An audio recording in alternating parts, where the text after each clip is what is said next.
The smoke detector was chirping again. Caleb Wyatt stood barefoot in the middle of the dark kitchen, staring up at the blinking red light like it was taunting him. Third night this week. Third night, with no dinner, no money, and no damn peace. The fridge hummed low and hollow behind him, nearly empty but for half a jar of pickles and 2 slices of American cheese curling at the edges like they were trying to escape. He rubbed his jaw stubbled and tight from grinding his teeth, then dropped into the creaky metal chair at the folding card table. Across from him, Eli was asleep, curled like a comma on the worn-out love seat.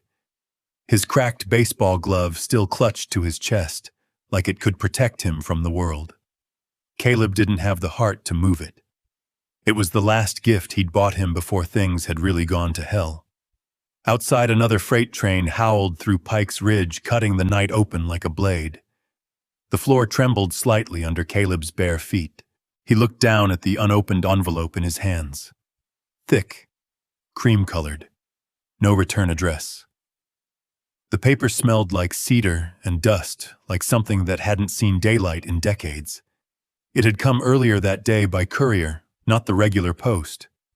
The man hadn't said a word, just handed it to Caleb and walked away like he was delivering a warrant or a ghost. Caleb ran his thumb under the seal. Inside was a single sheet covered in legal language, tight and formal. To Caleb Thomas Wyatt. You are hereby the sole heir to the Black Ridge estate located in Black Ridge Hollow, West Virginia. He read it 3 times. A mansion. Someplace he'd never heard of. Left to him by a man named Harlan Blackridge, no note, no explanation, no reason why. Caleb's jaw clenched. He couldn't even afford a new pair of boots for Eli, and now some stranger had dropped a whole house in his lap. He looked up at the ceiling as if the smoke alarm might start explaining things. Then he exhaled slow and bitter. There had to be a catch. Nothing this big came without a string attached. The next morning came gray and thick with humidity. Caleb sat on the hood of his truck, a rusted '97 Ford F-150 with a bent passenger door and a glove box full of unpaid bills. He stared out over the parking lot of the Ridgeview Motor Lodge, where he and Eli had been living for the past month. Their old apartment had been condemned after a gas leak, and the factory job was long gone. Unemployment checks had dried up. Pride was gone too. Eli stood beside him, squinting into the distance with his oversized backpack dangling off one shoulder. You think it's real? He asked. The house, I mean.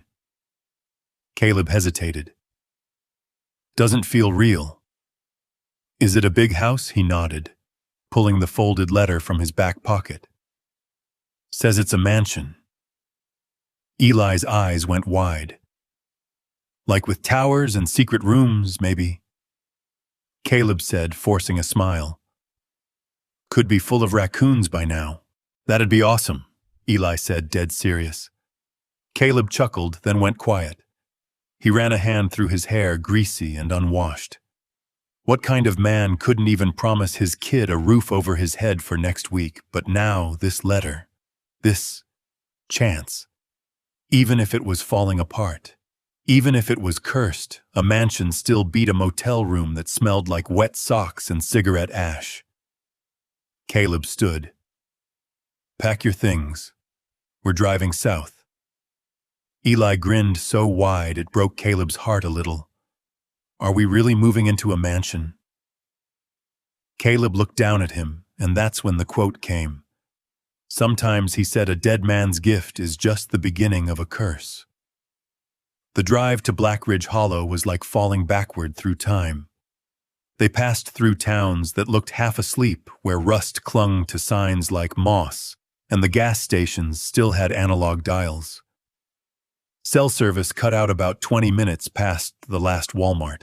Eli counted deer on the roadside and sang songs out of tune. Caleb stayed quiet, hands tight on the wheel. The directions led them deeper into the Appalachians, where fog rolled in low, and the trees grew too close together, like they were hiding something. Finally, after 5 hours and one near miss with a skunk, they crested a ridge and saw the town sprawled below. Black Ridge Hollow looked like a ghost was keeping it company. Boarded shops lined the main street, their signs faded by time and weather. A single diner still blinked open in the window, though no cars were parked out front. The air had that old wood smoke smell, and it clung to your skin like sweat. They stopped at a tiny store called Crow's Market for directions. A bell jingled as they walked in. Behind the counter stood a sharp-eyed woman with silver hair pinned back into a braid. She wore a floral blouse, and a sheriff's badge wasn't far from believable. "You're not from here," she said, more observation than accusation. "No, ma'am," Caleb replied. "Looking for the Black Ridge place." She paused, expression unreadable. "You Harlan's blood?" "Apparently," he said. "I didn't know him." "No one really did," she said quietly. "But the house, it remembers blood. You don't belong to it. It'll push you right back out." Caleb didn't know how to respond to that. The woman came around the counter, wiped her hands on her apron. "Name's Delilah Crow. I live just down the road. I'll draw you a map. GPS won't do you no good up there." She handed Caleb a hand-drawn map and a bag of peanut butter crackers for Eli. As they walked out, she called after him. "That house don't take kindly to strangers," she warned. "It remembers blood." By the time they reached the mansion, the sun was bleeding out behind the ridge. The house rose from behind a wild hedge of overgrown laurels and rusted iron fencing, its towers leaning slightly as if listening to the wind. Shingles curled like dead leaves, windows caked in dirt and sorrow. But beneath the decay, the bones were regal arched windows, carved woodstone steps worn smooth by 100 years of boots. Eli whispered, "It looks like it's waiting for us." Caleb stared up at the looming silhouette and felt a chill dance across his skin. Waiting. Or watching. He stepped forward, pulled the heavy iron key from the envelope, and pushed it into the door's old lock. The bolt turned with a groan like an old man waking up. The door creaked open, and a thick breath of must and time rolled out to greet them. The scent hit them first, old cedar mildew, and something faintly sweet like rotting apples. Caleb hesitated in the doorway, the heavy oak door creaking wider under his hand. Eli squeezed past him and stood just inside the threshold, eyes wide with wonder and a little fear. The entrance hall was massive, at least compared to the tight motel room they'd left behind that morning. Walnut banisters spiraled up a grand staircase, dust blanketing each step like a thick layer of forgotten years. Faded, stained glass windows filtered in the last of the evening light, casting fractured patterns on the warped wooden floor. Cobwebs